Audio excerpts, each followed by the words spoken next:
Hey folks, it's Josh from Banjo here.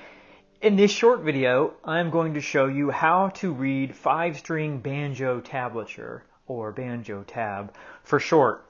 So the two main types of tab that you're going to see for 5-string banjo are either going to be for fingerstyle or clawhammer banjo. And in this particular video, I'm covering fingerstyle, even though there are many similarities. In case you don't know, tab is the most common way for representing banjo music visually, and it can be a very useful tool in the learning process. And in this video, I'm going to specifically be covering the tab conventions that are used for the banjo tabs that you would find on links through this channel or in the Breakthrough Banjo course. However, most of the conventions are going to be the same whether or not they're from here or anywhere else. So I'll just review that here real quickly, and then I'll say a few words about tab in general after that. And then below this video, you'll also find a link to a short quiz where you can test to be sure that you understand everything that's important to know about reading banjo tabs. Alright, so you're going to notice that banjo tab contains 5 lines, each line corresponding to a different string on the banjo. So 5 strings, 5 lines. And the way that it's set up is that the bottom line corresponds to the 5th string. So the bottom line you see is the closest string to you, the 5th string.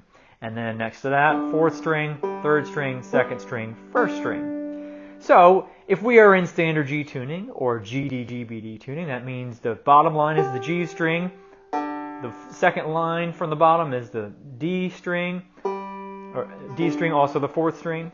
The third line from the bottom, the G string or the 3rd string.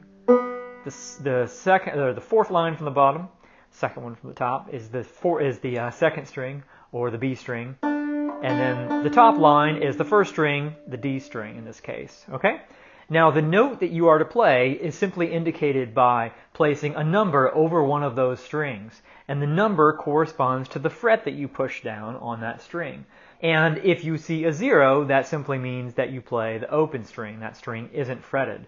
So for example, if you see a 0 over the 3rd string or the middle string, that simply means you play the open 3rd string, the open G string. If you were to see a number 2 over the top string, the 1st string or the D string, that simply means that you play the 2nd fret of that string. So you press down on the 2nd fret and play that note. Now the next thing we'll talk about are the different conventions that you'll see with respect to notes that are being made with the fretting hand. Here I'm talking about hammer-ons, pull-offs, and slides. So a hammer-on is typically indicated with a little arc that connects 2 notes with the letter H over that arc to indicate that it's a hammer-on. For example, if we see a 0 on the 3rd string followed by a 2 on that same string with an arc connecting them and an H, it means we're going to play the open 3rd and then hammer on to the 2nd fret. So no matter where you see that, if it's an open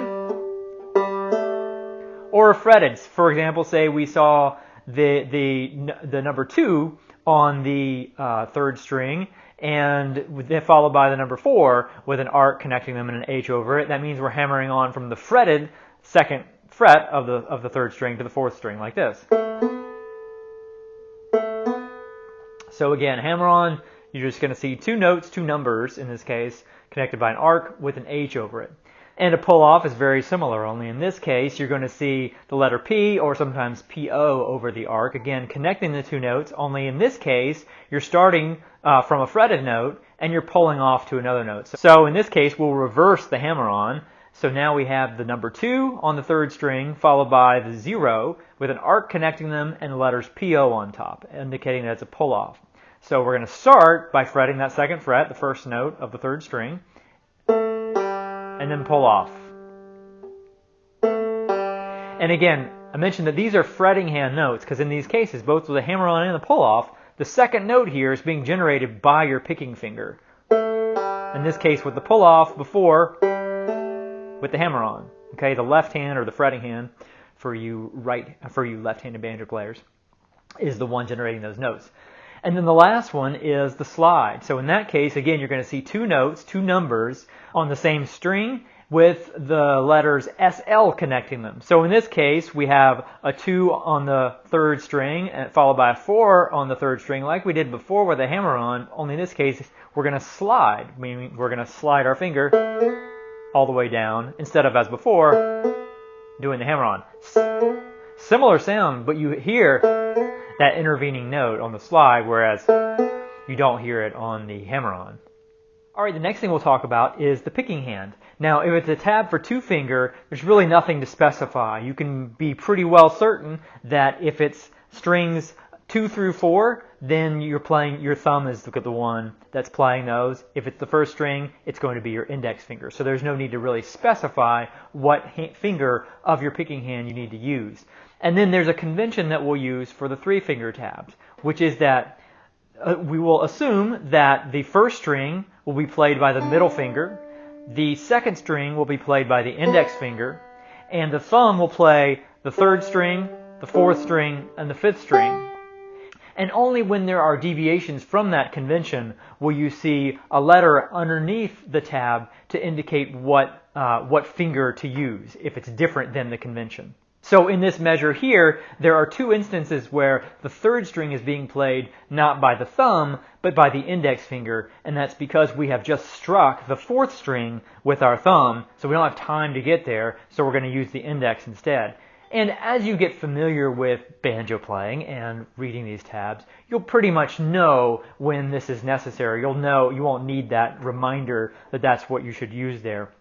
But early on, it's helpful to see that.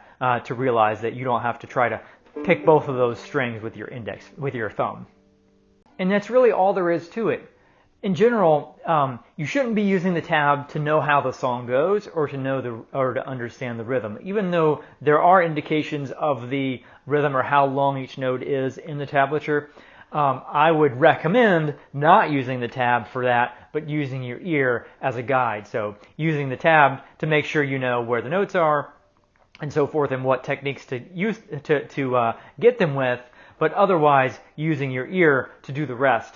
Now, the tabs that I write, much of the time, are written in 2/4 time, as opposed to 4/4 time signature. If you don't know what that means, don't worry about it. It really doesn't matter. Some people ask about it, and that just depends on whether or not you're using 2 beats in a measure or 4 beats in a measure.